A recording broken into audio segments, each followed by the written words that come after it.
যে শ্রীরাম সখা দাঁড়িয়ে আছে, এমন সময় রাধারানী আমার ঝুঁকে গিয়ে শ্রীরামকে বলছে, এই শ্রীরাম, এই বলতো তোদের কানাই দাদা কোথায়? কানাই কোথায় আছে তুই জানিস?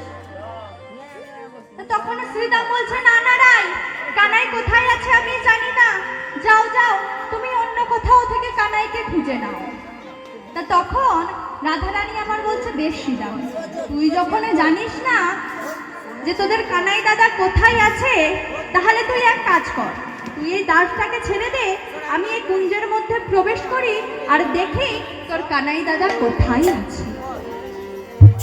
তখন শ্রীরাম সখা বলছে, না না রাই, তুমি আজ আর এই কুঞ্জে ঢুকো না, আজ আমি তোমাকে এই কুঞ্জে কিছুতেই প্রবেশ করতে দেব না।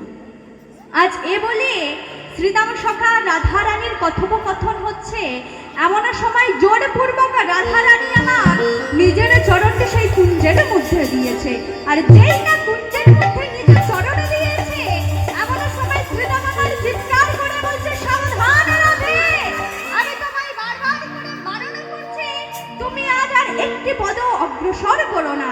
আজ যদি তুমি আমার একটি পাও অগ্রসর করো, আমি তোমায় স্বর্ণবেত্ত দিয়ে আঘাত করব।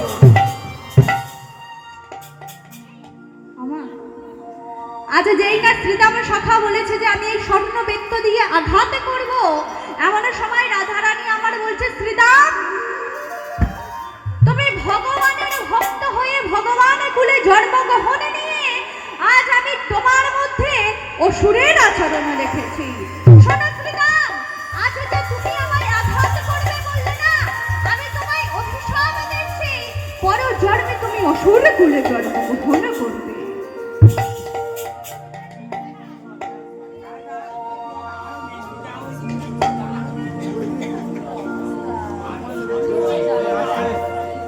রাধে রাধে। হয়েছে মা, কথা বলা হয়েছে, আমি এবার একটু বলি। আজ যেই না রাধারানী শ্রীরাম সখাকে বলছে, ওরে শ্রীরাম, তুমি কিনা ভক্ত কুলে জন্ম নিয়ে আমি তোমার মধ্যে অসুরের আচরণ দেখেছি। শোনো শ্রীরাম, আজ আমি তোমায় অভিশাপ দিচ্ছি, তুমি পরজন্মে অসুর কুলে জন্মগ্রহণ করবে।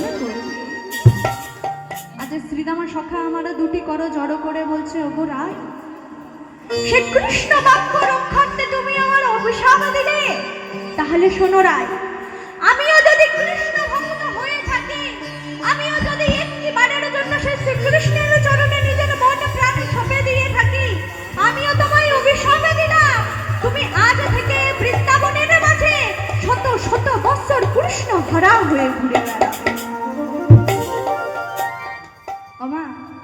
আজ এই মতো সময়ে রাধারানী আর শ্রীরাম সখা কথোপকথন শেষ করেছেন, আর সেই কুঞ্জের মধ্যে বিরজা বলছে, প্রভু গো, দেখো দেখো, সেই যে দাঁড়িতে আজ রাধারানী চলে এসেছে, বলো না প্রভু, বলো এবার আমার কি হবে?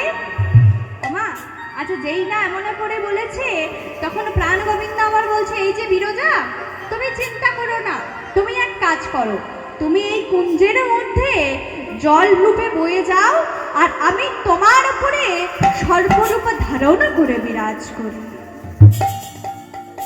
ওমা, আজ যেই না এ কথা বলেছে, আজ বিরজা হয়েছে জল আর প্রাণ গোবিন্দ হয়েছেন সর্প। আজ এমন ভাবে একের বক্ষের উপরে আরেকজন আছে, আর এ মতো সময়ে আজ রাধারানী আমার এই কুঞ্জে ঢুকে বলছে, বাহ, তোমরা আমার থেকে বাঁচার জন্য আজ যে যার মতো আলাদা রূপে ধারণ করেছো, বেশ।